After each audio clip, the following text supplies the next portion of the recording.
Всех приветствую на канале Голос Анха.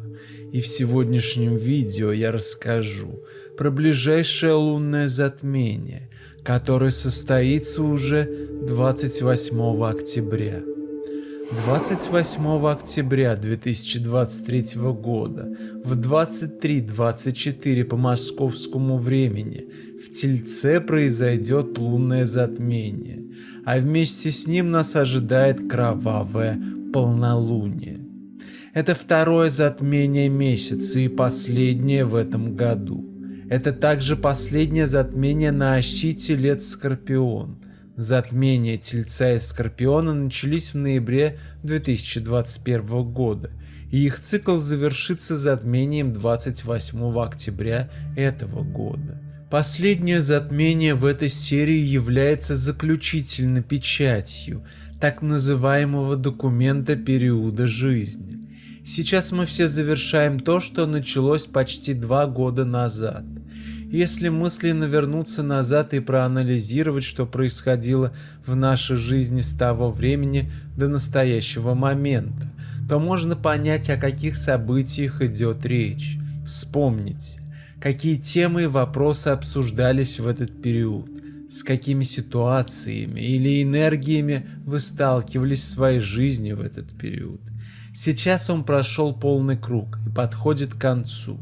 И все уроки, решения и изменения, которые действовали на нашу жизнь до этого момента, пройдут через кульминационную точку под влиянием этого затмения, иногда в течение месяца и полугода до и после даты затмения.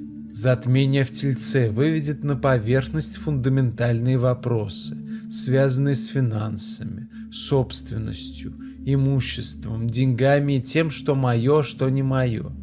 Это затмение также связано с темами комфорта, стабильности, безопасности, красоты и чувственной земной любви.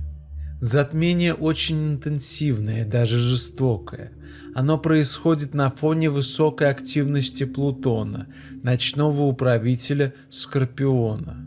Луна находится вблизи Юпитера и Урана в Тельце, а напротив Солнца, Марса и Меркурия в Скорпионе. Эти противоречивые энергии могут привести к конфликту между стремлением к переменам и стремлением к комфорту и безопасности. Таким образом, конфликты и борьба становятся максимальными, и мы видим, как они в прямом и переносном смысле происходят в мире, вокруг нас и внутри нас.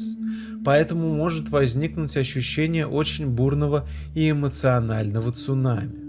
На этом фоне затмение в Тельце, реалистичном и материальном знаке, может вызвать серьезные опасения по поводу доходов, сбережений и других ресурсов. Мы можем почувствовать себя более уязвимыми, в некотором смысле даже обнаженными, перед своими тревогами, страхами и ожиданиями. Наше состояние и настроение может напоминать качели. Затмение может встряхнуть наши отношения и эмоции.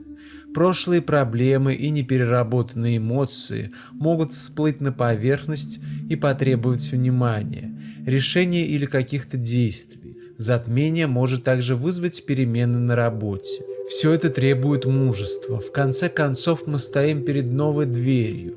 Мы видим эту дверь и должны быть достаточно смелыми, чтобы открыть ее. Чем сильнее наше сопротивление обновлениям и переменам, тем выше риск нестабильности. И чем больше мы открыты новому, другому, тем больше прогресс. Благодаря затмению мы можем изменить свою жизнь, поменять свои интересы, планы и цели, и нам не нужно беспокоиться.